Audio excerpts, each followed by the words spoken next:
En arithmétique, on peut être amené à manipuler la notion de décomposition d'un entier naturel non nul en produit de nombres premiers pour résoudre un problème ou énoncer des propriétés. Et pour pouvoir utiliser agréablement et précisément la notion de décomposition d'un entier naturel non nul en produit de nombres premiers, on va introduire la notion de valuation p-adique d'un entier relatif non nul où p est un nombre premier.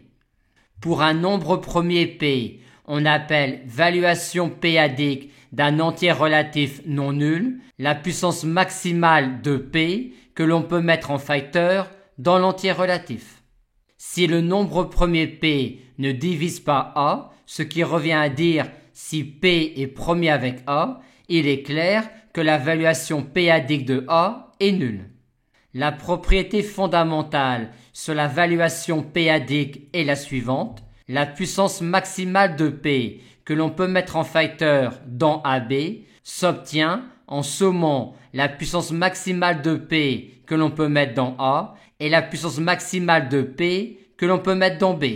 Et ceci est clair car vu la définition de la valuation p-adique, on pourra écrire AB sous la forme p à la puissance VPA plus VPB multiplié par K1 K2 avec P qui ne divise pas K1, P qui ne divise pas K2 et qui ne divise donc pas K1 fois K2 étant donné qu'un nombre premier P divise un produit si et seulement si il divise l'un des facteurs du produit.